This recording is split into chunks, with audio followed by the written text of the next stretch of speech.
Bismillahirrahmanirrahim. Assalamualaikum warahmatullahi wabarakatuh.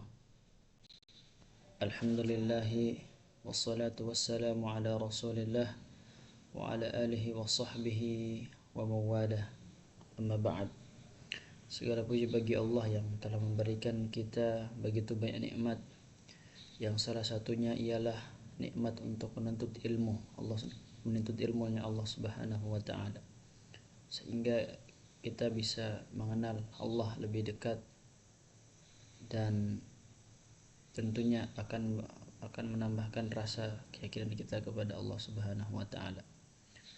Kemudian salawat serta salam tetap tercurahkan kepada baginda Nabi besar kita Nabi Muhammad sallallahu alaihi wasallam, dan dengan petunjuknya lah kita dapat menunaikan atau melaksanakan ibadah dalam agama ini dengan secara baik dan benar.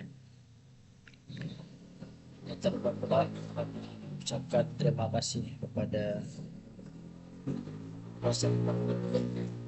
mata kuliah metode pembelajaran dan menghafal Al-Quran, yakni Ustaz Rifki Mulia Rahman ME. Semoga Allah menjaganya dan memberikan kebermanfaatan terhadap ilmu yang disampaikan kepada kami semuanya.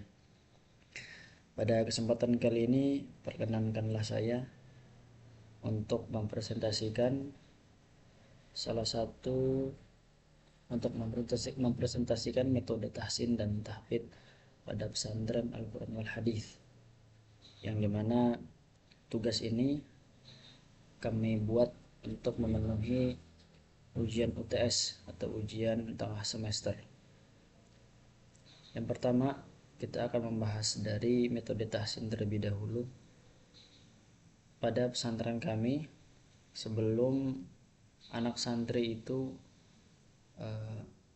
menyetorkan hafalan atau masuk ke tahap tahfidz, mereka terlebih dahulu dilakukan tes baca Al-Quran, yang dimana bertujuan untuk pembagian kelompok antara tahsin dan tahfidz.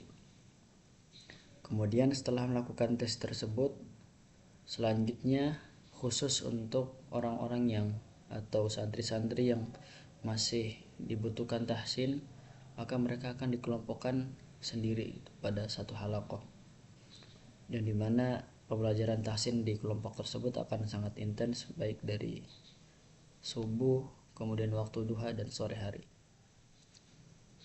Kemudian metode yang digunakan pada tahsin di halaqah tersebut, kami di pesantren kami masih menggunakan buku Iqra, tapi ada sedikit modifikasi dalam cara membacanya yang kami adopsi dari atau kami tiru dari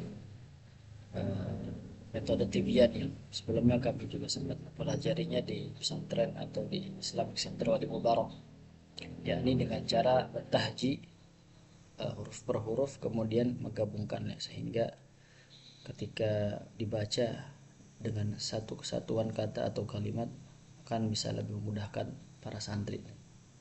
Kemudian salah satu metode lainnya untuk menunjang tahsin para santri adalah mewajibkan kepada mereka untuk menyetorkan mutaba'ah tilawah setiap hari, dan hal ini bersifat wajib kepada semua santri yang masih dalam tahap tahsin, dengan tujuan supaya santri tahsin tersebut lebih mengenal lagi atau istilahnya lebih akrab dengan tulisan-tulisan atau kata-kata dalam Al-Quran tersebut, sehingga nantinya ketika selesai dari Iqra mereka akan dengan cepat beradaptasi dengan Al-Quran.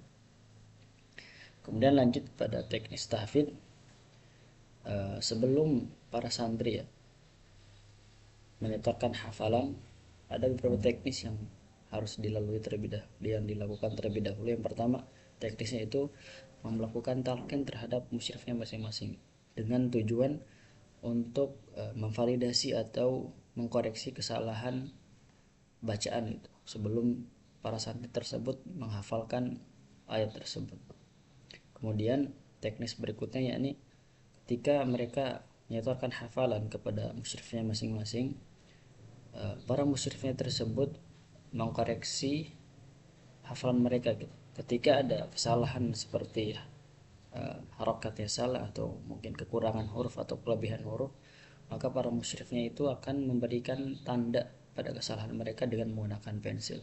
Hal ini bertujuan untuk para santri tersebut akan selalu ingat dengan kesalahan mereka pada ayat-ayat tersebut, yang dimana dengan tujuan agar kesalahan tersebut tidak akan terjadi yang kedua kali. Kemudian teknis tahfidz berikutnya, hafalan santri ditolak atau tertolak oleh musyrif apabila menyetorkan hafalannya itu melewati atau melebihi 3 kesalahan. Dan kesalahan di sini terhitung ketika musyrifnya tersebut memberitahu mereka sebanyak 3 kali. Nah, lanjut ke metode menghafal.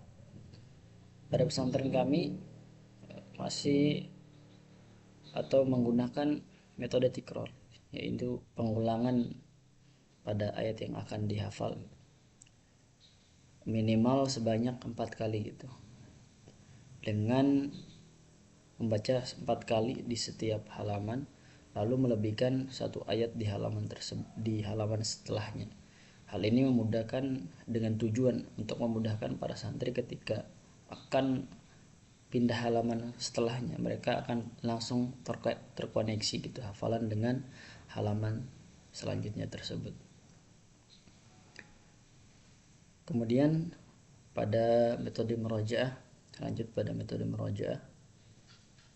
Di pesantren kami sendiri, setiap capaian bagi santri yang memiliki hafalan, bagi santri yang menyetorkan hafalan apabila telah mencapai 1,5 halaman atau 3 halaman, 1,5 lembar atau 3 halaman, maka santri tersebut wajib melakukan murojaah gitu, dengan cara merobat atau menggabungkan dengan hafalan sebelumnya. Jadi hafalan yang hari kemarin yang 3 halaman, kemudian hafalan selanjutnya di hari-hari berikutnya 3 halaman, maka digabungkan semuanya, distorkan ke teman sendiri atau teman-teman murojaahnya.